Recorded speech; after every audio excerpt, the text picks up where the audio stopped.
My name is Dr. Michael Jerkins. I am a med-peds physician, who had hundreds of thousands of dollars of student loans to become a physician and set out on a journey to try to understand my student loans and how best to navigate them.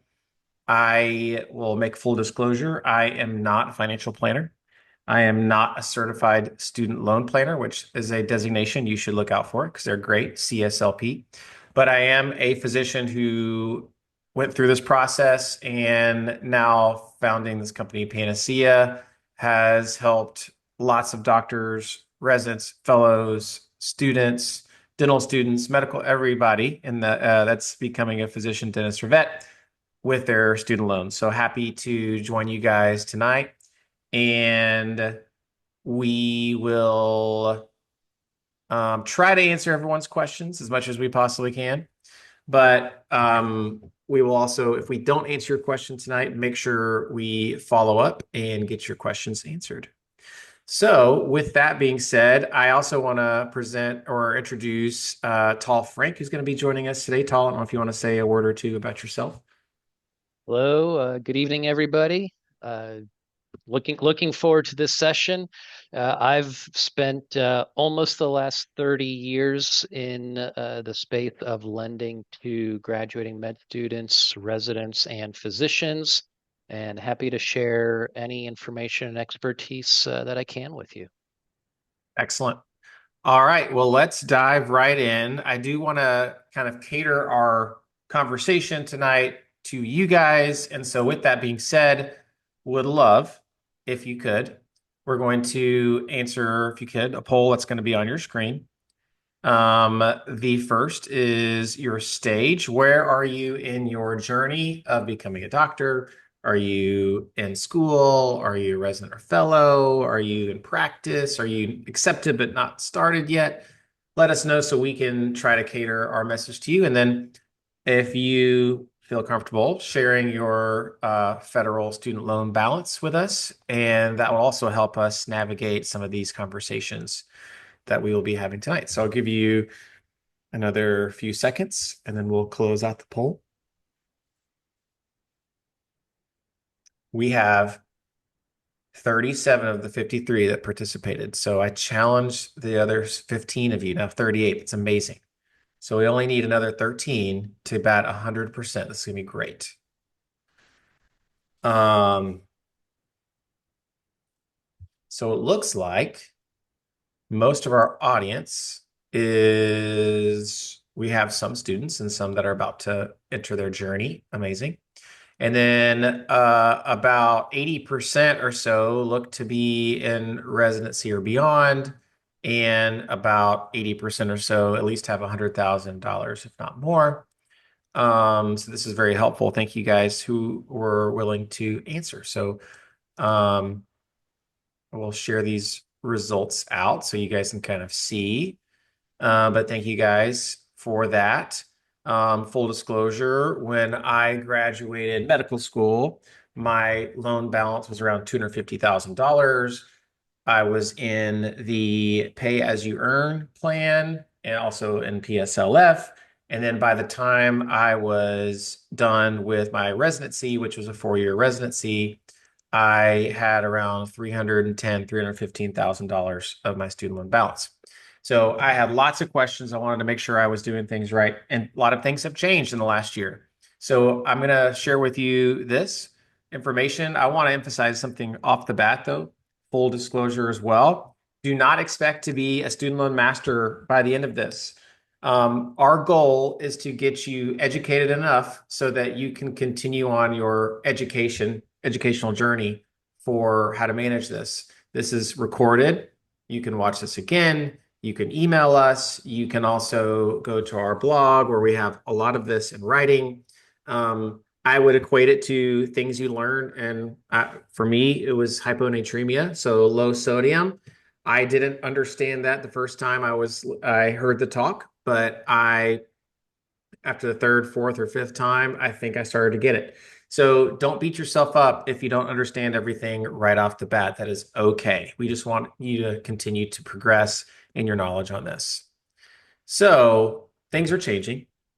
Our strategy of this session tonight is going to be one, understand what's changed, try to make it as plain spoken as possible. Two is navigating the lane of your strategy that you might want to pick, specifically again around public service loan forgiveness, which is a big one. And then lastly is like identify a specific next step for you at your stage. And then if you're like, hey, you guys didn't help me with any of this, you can email me and I want to make sure this is right. So those are our big topics we want to cover tonight. And also to help me kind of cater my messaging to you guys, we have another poll and then we'll dive into the material. But which word best describes how you are feeling about your student loans right now?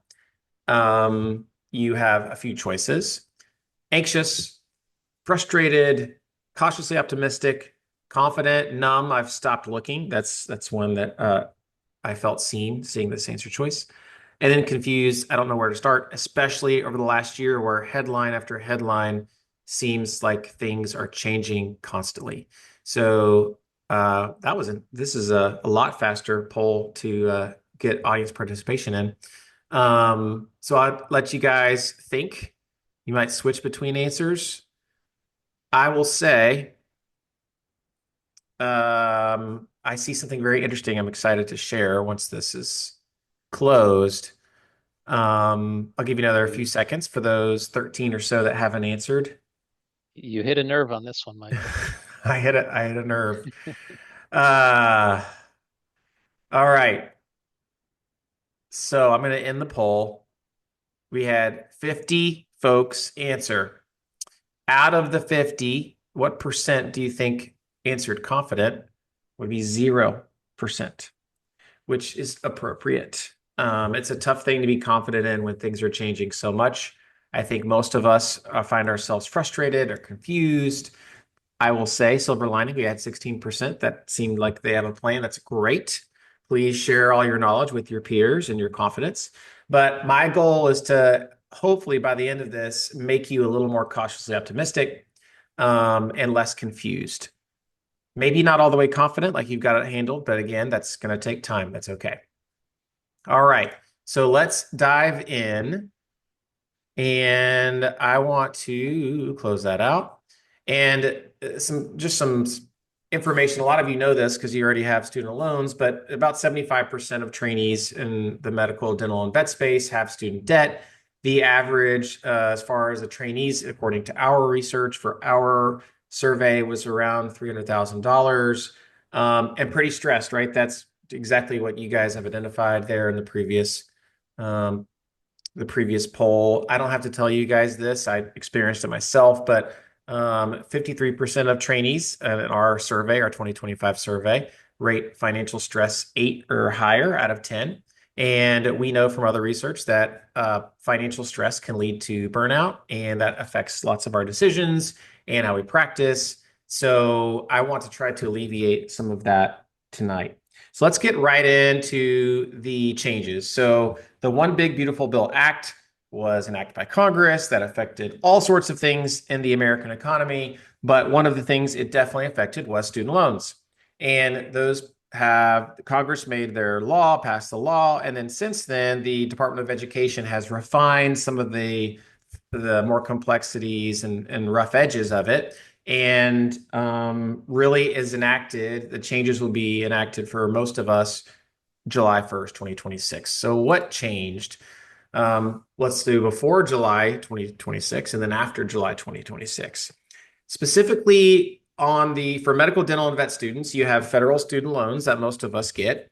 And when you need extra money on top of the direct student loans to pay for medical, dental, or vet school, there was Grad Plus, and Grad Plus would cover up to the cost of attendance for your school. Grad Plus, as of July 1, 2026, is no longer. It is available for those who have already been in the program. So if you're already in school and you've been using Grad Plus, it will still be available to you for 3 more years. For those of you starting school next year and taking out your first student loans for medical, dental, or vet school, you will not have that available for you. The other thing is on caps. So before, there was no cap. There's no maximum amount of federal loans that you were allowed to borrow. You could borrow up to the cost of attendance. Now there's $50,000 a year for federal student loans for professional students like medical, dental, and vet students. And the aggregate cap is also going to affect us down the line. There'll be a total cap that undergrad and graduate school cannot be over. So that's going to affect people even earlier or further down the road, but just understand that there's a lot of changes. So the bottom line really is that for a lot of folks in school, they're going to have to find another source of money outside of Grad Plus. And that means going into the private student loan market and trying to find funds that can help you fund your school. Now, for those of you that are in residency or in practice, this doesn't exactly affect you, these borrowing limits, of course, but know that the folks coming behind you into the profession are dealing with even potentially a different or more stress with their student debt. But there was also changes in the One Big Beautiful Bill Act to how we repay our loans. So when we repay student loans from the federal government, we have a standard plan, which is a pretty simple plan. And then we have a graduated plan, which start low payments and eventually continues to stair step up. And then we have a different plan, which most of us use, which is called income driven repayment. That means the payment amount that you are charged by the federal government is only affected by how much money you make. That's it, income driven. And that system is totally changed. That's where probably the most change has come about with the One Big Beautiful Bill Act. Now, there's different IDR plans. The main one that Congress now is trying to funnel everyone into is RAP, Repayment Assistance Plan. And this is starting July 1st, right? So it is driven totally by your adjusted gross income, which is basically is the dollar amount that's left over when after your taxes, sorry, before taxes, is for your 401k, your medical insurance, your health insurance, when all of that stuff is taken out, that's the AGI. So that number is what you actually are calculated on. There's no financial hardship required, but the biggest thing is here in the second to bottom row, the interest subsidy. And sorry if my head is covering this. And we'll send these slides out. So I do have a large head, so apologies. Interest subsidy is a big deal. So that means that any payment you make that doesn't cover the full amount of interest you owe will be wiped away. The government wipes it away. It doesn't get added to your balance. And that's a huge deal. That's actually a big benefit, especially for those in residency and earlier in their career not making very much. Both of these plans, RAP and IBR, PSLF eligible. So like, what is this IBR thing? Well, it's important to note that Congress enacted both of these plans. So therefore, it takes an act of Congress, literally, to undo them. Previous plans, there's all sorts of them. I have in a footnote here. Pay as you earn is pay. ICR, SAVE, which was enacted by the Biden administration. All those were not in Congress. They were actually enacted by the executive branch or the president, the presidential bureaucracy, essentially, which means that the next president can undo them. These two plans would require Congress to undo. And essentially what they're trying to do is simplify it and eventually funnel everyone into this RAP plan, which, again, notable for the interest subsidy and notable for the fact that it is eligible, if you're in it, it's eligible for PSLF, which stands for Public Service Loan Forgiveness. And I should say, if you guys have questions, please put them in the chat. I will see them. I might not answer them in the moment, but I will get to them. We have a period where we can ask questions and answer them at the end. But if you're thinking of it and you want to just get it out of your brain into the chat, go for that now. So let's talk about how your payments are calculated for RAP. And here's an example of someone in practice. Their salary is $250,000, but their AGI is less than that. That's because, again, if you remember, the AGI takes place after your retirement benefit or your retirement plans that you contributed to, like 401k or 403b. That's after you paid your HSA or FSA. Those are savings accounts you might have accessible to you by your employer. And so That's their AGI, $200,000. Now, on the right side of your screen is the table that the government uses to figure out how much you actually have to pay. All right. So really, I want you to pay attention to the first two columns. All right. In this case, this person is in the very bottom tier, which is over 100,000. That means they have to pay 10% of their AGI that year. That's what that means. But for residents, as an example, let's say your AGI is between $50,000 and $60,000. That means you only have to pay 5% of your AGI. So the less you make, the less you pay. The other question I got was, and I wanted to speak to this, is how do they know how much money I make?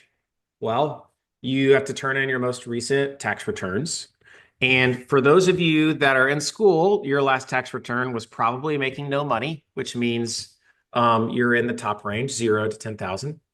If you're a first year resident, your last tax returns were from your fourth year of med school or dental school, and that means low AGI. And so, really, for most residents and fellows, their AGI is quite low. You only have to report it once a year with your tax returns. If you get a big pay bump and they pay you $100,000 more, you do not have to report that second. Wait till the once a year deadline where they say, hey, you need to certify your income this year. Do it then. Do not do it as soon as you get a bonus or a raise. That is not something you have to do by the rules. But this is how RAP payments are calculated for you. You can kind of understand and calculate your AGI and what you would pay over an average month. Now, what are some things that didn't go away? I talked about things that changed, like the caps, RAP, but what are things that didn't go away? I think some big things are, again, if you are already in Grad Plus, so you're already in school, that didn't go away. You still have it for 3 years at least.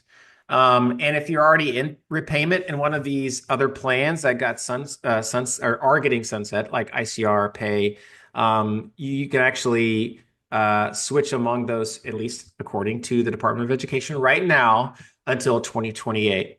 So those are eventually going to be gone. But if you take out new loans in July of 2026, you're going to have to basically use the RAP or the standard plan. If you consolidate your loans after July, you are going to have to use RAP. So they still are giving a little bit of window of time for those people who have loans right now before July to use these other repayment plans, the alphabet soup. You're like, oh my gosh, there's too many acronyms. Again, I promise it's okay to go back and rewatch this. But just know that if you're in one of these other plans, you have a limited window to switch and to stay in those, or essentially they're going to funnel everyone else into RAP. So I have some questions trickling in, which I'm super excited about. But I'm going to wait and I'm going to go back to them here in a few minutes during the question and answer part of the talk. But let's give it like a quick example. I think I skipped a slide. Here we go. So this is someone who is a new graduate. Their AGI, let's say, is $70,000, which is probably a little high. Maybe they live in Boston. I don't know. But their federal loans are $400,000. They're single. They aren't sure about their PSLF plans. These are their options if we kind of simulated this. So $70,000 AGI. They could refi it, which I would never recommend anyone in training to refi a loan because look how big that payment is. And once you refi out of the federal government, you don't have access to these low payment plans like RAP. RAP was low at 350. The current IBR plan, if they have access to that, 388. A graduated plan still high. Standard is the highest. So this is just like to eyeball why it's so important and also why it's so common for residents and frankly early career doctors to stay in these income-driven plans like RAP because the payment's so much lower. The other thing I'll mention is if you don't do anything and you graduate dental school and you're like, hey, I'm just happy to have a job, I'm going to start working. Your default plan that you will be put in is the standard tenure. So you're putting a 6-month grace period. You graduate in May, and all of a sudden November comes along. You're like, oh man, I forgot about these loans. And you get a big bill, and this person would have gotten a $4,800 a month bill. That's obviously insane. That's super high. But you can switch from standard to one of these income-driven repayment plans, do the paperwork, show them your income from last year, and you'll be fine. But it is quite the sticker shock for a lot of people who are in practice or in residency, forgot about the loans for a little bit, and they get a pretty hefty bill. So this is a good visualization to show you what a month-to-month payment could look like for you in these options available to you. One more thing about refi is a lot of times when you are in residency or fresh out of school, you get a lot of really highly targeted messaging to refi your federal student loans. They might even give you like $500, a lot of money. I would just say you please do not refi your loans unless you are sure you do not want to take advantage of income-driven repayment plans, or you know you're not going to do public service loan forgiveness. So just know once you refi, you can't go back. Let's talk about PSLF, and there's kind of three paths for you guys in 2026. So I'll start at the left and go to the right. Those of you who work for a not-for-profit or a qualifying employer, which frankly, most hospitals that train residents are, or academic centers are not-for-profits, and you're going to be there for a while, that's a really good thing that you might be able to take advantage of. I know plenty of people that got PSLF and they stayed in academic programs and got their loans forgiven. If you're kind of in this field, you have a clear path to staying in a not-for-profit or a qualifying employer, which, by the way, you can look up online, your employer's EIN, and we'll send out the link of how to do that. But you can see if your employer qualifies. You're on the left. Stay, certify the employment, get in the plan. If you are not sure, you think you might do it, but you're not completely sure, you might want to plan as if PSLF works. You don't have to necessarily pull the trigger now. You can actually do that retroactively. It has to be 10 years of payments cumulatively, not 10 years of payments consecutively. And then PSLF is unlikely you're going to be in private practice or not anywhere close to an academic center or employed by a not-for-profit hospital. Some people might want to stay in low payments for a little bit, like an IDR plan, but you might want to refinance because it actually might save you money over the life of your loan. So, if you're early in residency, you're not sure, you don't have to decide today. Just know kind of the general paths that are available to you for public service loan forgiveness. When you get your loans forgiven, it's important to note, let's say I had $250,000 of student loans forgiven from PSLF. That is not taxed by the federal government, which is great. That's awesome. Some states, though, do tax you for that. So they look at that $250,000 and say, hey, Dr. Jerkins, you got a pay raise this year. So we're going to tax that as income. You will then owe taxes depending on the state. So PSLF, the big thing, though, it's a great benefit because the federal government is not going to tax you on any forgiven amount from this program, PSLF. All right. I've got lots of great questions. I'm super excited. I got a few more minutes and then we're going to talk about these. But I do want to think about how student debt affects us and our financial or life choices. And I'm very curious, where do you think student loans or your student debt is going to most or has mostly affected you? Is it buying a house? Is it when to start a family or get married? Where to move? Is it your retirement? Where does it affect you most in your life? Take a moment to, it might be hard to pick just one, but pick the answer that's truest right now.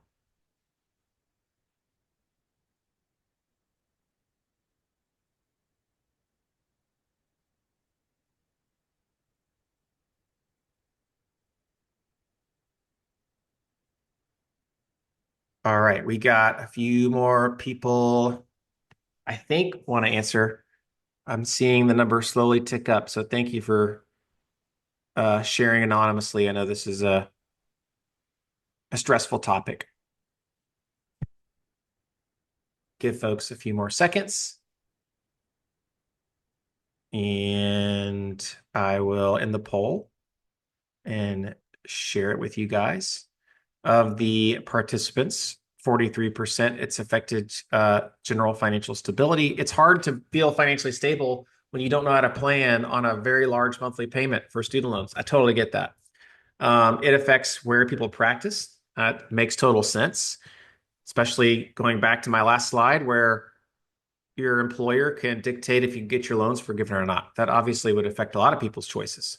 When to buy a home, which I'd love to hear Tall talk about here in a few minutes, and saving for retirement. So these are all makes a lot of sense, and the financial stability piece is a big one. And hopefully, again, our goal is to get you a little more confident so that you can have a plan to be more financially stable with all of these shifting sands of student loans.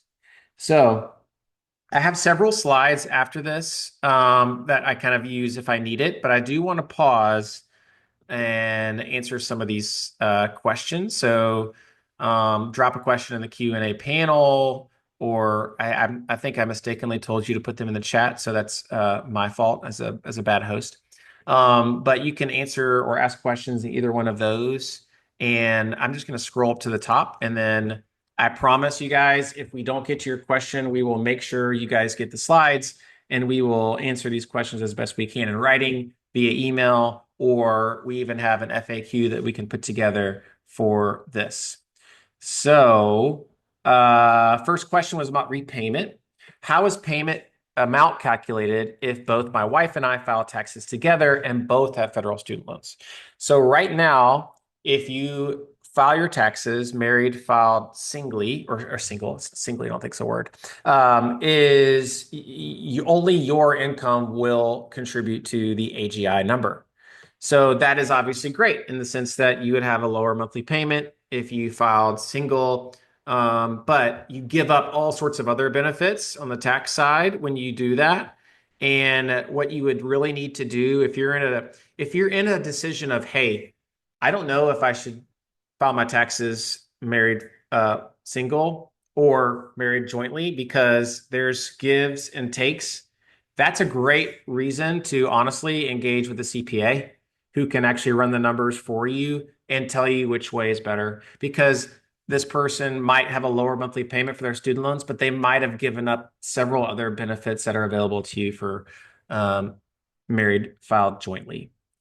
Next question is about repayment again. The question was, are those income brackets just for the borrower or does it include spousal income? So if it is joint, as I mentioned, then for RAP, you will be on this range. So again, they will combine you and your spouse's income, and it'll be the adjusted gross income, which is a line on your tax returns. Again, generally speaking, it's the number of your salary minus your retirement contributions and your insurance and your HSA and FSA contributions. Next question I have, this is great. What are your thoughts on privatized refi loans for attendings who are in high earning specialties? Is it possible to beat 5 to 6% federal interest rate on my loan? So I'll go back to this slide, which I think is a good one here. Again, I would only refi your loans if you feel very confident that you're not going to get these forgiven and you have no path towards that, and you feel comfortable giving up an income-driven repayment plan. I will say that interest rates were very low in the private market back in 2020 and 2019, 21, and they're starting to come back down a little bit. So you can check your rates. You can shop your rates. There's several websites that you can do that. And if you think PSLF is unlikely, like the slide says, if you think that you can't benefit from income-driven repayment, and there are options, I feel pretty confident, where you can beat the 5 to 6% interest rate with a private refi loan. All right. I'm starting at a new school. So this is a different person or stage. I'm starting at a new school. I was previously grandfathered into federal grad plus loans in my other school. Does that mean now I can only do private loan? So this is something I would recommend you contact your financial aid office at your new school. But according to the ruling by the Department of Education, you should have access to grad plus for at least another 3 years. There has been some conversations of if you switch schools, then it might not count. But honestly, we're in a brave new world when it comes to this rule. And I think there are people who are interpreting this multiple ways. But the way to fully understand your options is to call the financial aid office at your new school to confirm if you would be eligible or not. This is great. All right. So this is about how to certify your income. Because remember, if you're on an income-driven repayment plan, the government has to know how much money you make. So how do you do that? You have to tell them. Well, how do you tell them? There's two ways. One is give them permission to access your tax returns just automatically. Don't do that. The other one is to say, hey, I'm going to mainly give you them when I absolutely have to. Gives you more control. Keep in mind, tax returns are one way to do it, but you can also give them pay stubs. So remember, I said if you get a big pay increase, like you don't have to report that to the government. Don't be in a rush. However, if you get a pay decrease, or you take a different job or cut back a little bit and get a pay decrease, absolutely. And it's if that number is lower than last year's, give them that number now because then your adjusted gross income would be lower, therefore your monthly payments would be lower. So this person asked, what is it? So we do not want to auto renew our tax information. That's what I mean. Do you want to be able to control the information that the government is getting? Don't let them automatically get to pull that because of that example I just gave, where if you have a decrease in your income, you actually would not be able to prove that as much to them. This question, when is recertification due? What if I'm graduating and don't have any income for a few months? Will it be based on last year's tax returns? That's right. So it'll be based on last year's tax returns. It's due when you enter into the program. So when you enter into an income-driven repayment plan, and it's due on your anniversary date. So 12 months after that. So some people do that right after school. Some people wait 6 months. You have to recertify at least 12 months. You don't have to recertify January 1st, unless that's 12 months after you last entered. But the great news for you, if you graduated dental, medical, or vet school, is you have $0. Your payments will be quite low. And then the good news also is if you're in your first year as a practicing doctor or first year as a resident, you'll have to give them your tax returns for a year where you only made money from July to December, right? And that's if you started working in July. So for a lot of people, their second year is still really low payments because they only made money for half a year. So it gives you a little bit of time to ramp up, which is great. Did you say PSLF can be applied for later if been paying payments? Yes. If you are working for a qualifying employer, generally means not for profit, and you're in a qualifying income-driven repayment plan like RAP, IBR, SAVE, you're like, oh my gosh, too many acronyms. But basically, you need to be an income-driven repayment plan. And as long as you're at an employer working full-time and you're in one of those plans, your payment will count. So, as an example, let's say you would did general surgery residency, which is 5 years, and you worked at a large academic medical center. You were in an income-driven repayment plan. You were like, I don't know what PSLF is. I'm just trying to learn how to be a surgeon. I'll figure this out later. Fine. You made your payments on time. Good. And then you're about to graduate residency, and you're like, hey, crap, I think I meant to get PSLF. You can actually retroactively apply for those payments to be counted towards your PSLF. So you can get your employer certified. So you can do that online, and they'll send information to your employer to fill out. And then squeaky wheel gets the grease. So please make sure you're checking and checking to see if they added those payments. I, as an example, in residency, was known to call lots of times to my loan servicer to make sure that my payments were correct. I kind of felt like it was my job. If I averaged out my forgiven loan amount over 10 years, it was like a salary. Like, this is just part of my salary job, is I'm going to bug these loan servicers and make sure they got my paperwork and make sure they correctly calculated my PSLF payments. This next question is about PSLF again. If you already have about 60 months counted towards your PSLF out of the 120, which repayment plan do you recommend to choose if you're entering a private practice job? So I will just give a disclaimer that there's going to be lots of cases that are unique to an individual. So there's lots of other factors that we would want to ask about, like, are you married? Are you filing taxes together? What is your income going to be? What interest rate weighted average for your um, interest rate average for your student loans? So I don't want to give a hard and fast, absolutely, this is what you should do. But in general, some things I would do if I were you. One is run the numbers for basically what you're trying to figure out for PSLF is how much am I going to get forgiven at the end of this? What plan is going to give me the biggest forgiveness amount possible? So you would need to run the numbers on RAP, and if you're already in a income-driven repayment plan, if you can stick with one of those for a few years, you'll need to run the numbers and see what your total forgiveness amount is. That's one bucket. And then on the other hand, say, hey, I just want to refinance these. Figure out how much money you would save. Which of those actually, which number those numbers is bigger? If your forgiveness amount is bigger than what you would pay, then maybe you need to consider that. So you really have to sit down, and the variables I mentioned that you'd want to consider is what's your salary, what is your forgiveness amount in the next 5 years if you were to continue down this road. And what would that savings or total cost be if you were to refinance it to the private market? And there's calculators out there that can do this.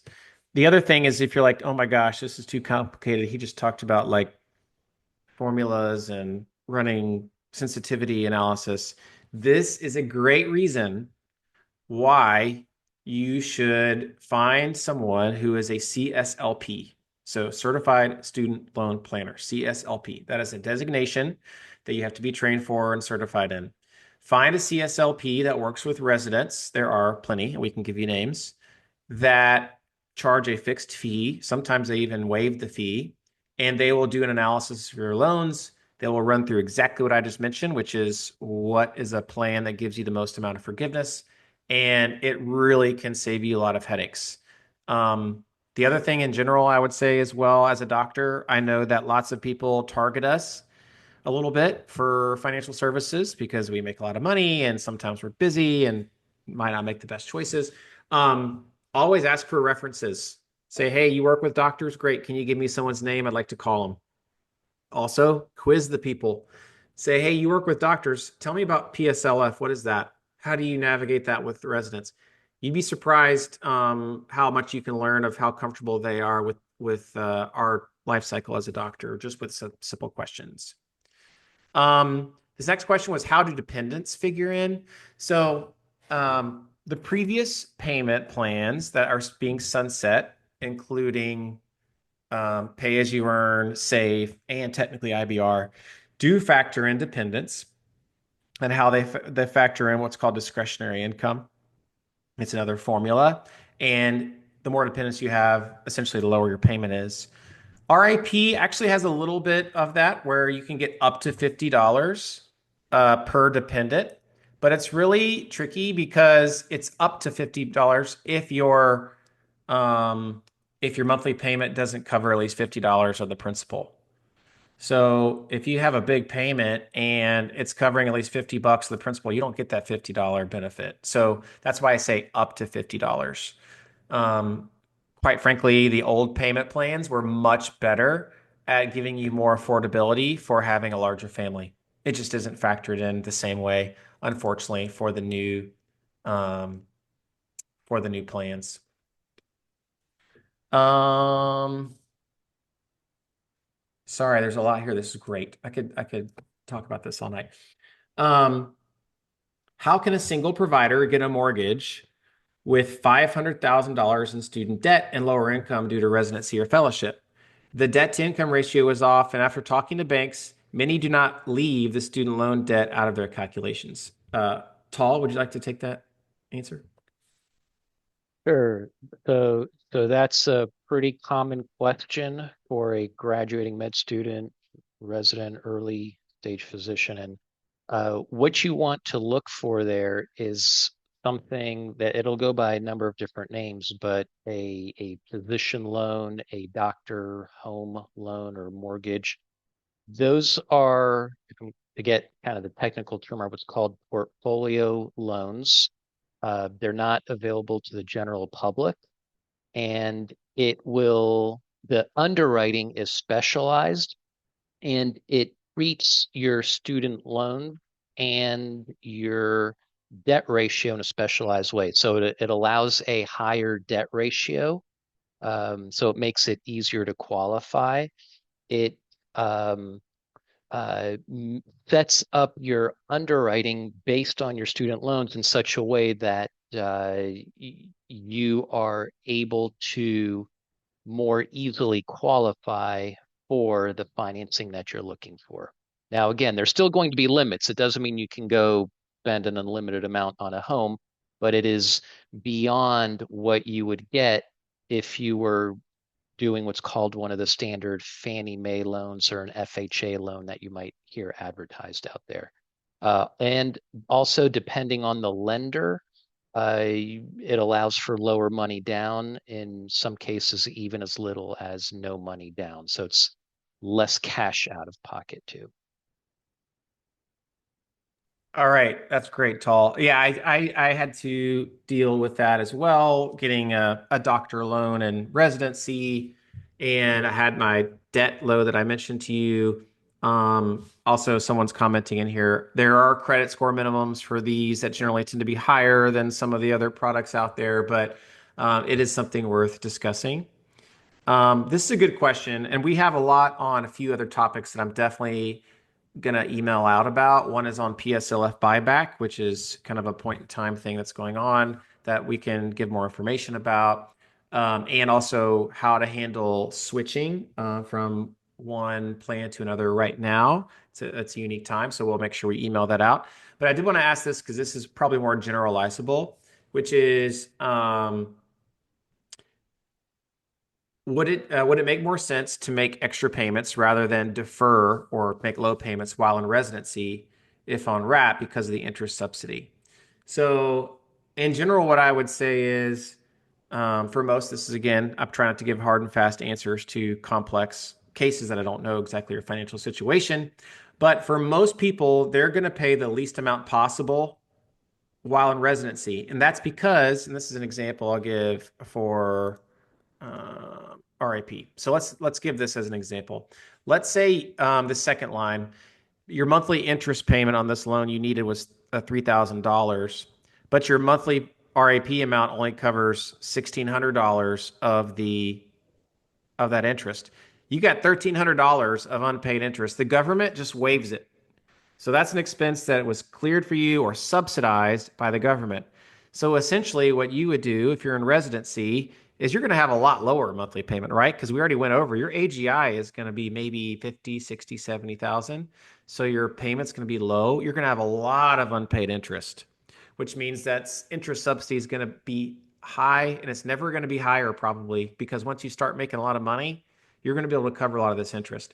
So it really doesn't necessarily behoove you to make extra payments unless you wanted to. I think most of us in training are going to take advantage of the interest subsidy and let that not, and basically subsidize it's wiped away. It's not going to balloon over time like my loans did. So I was in pay as you earn in residency. I did not have an interest subsidy. Anything I didn't pay got added back. So that's why I told you my balance went from 250 to 315.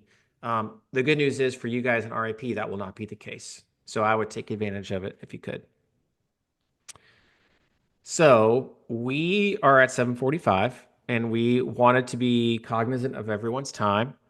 I want to just end on this slide coming up. So next steps is one, watch this replay.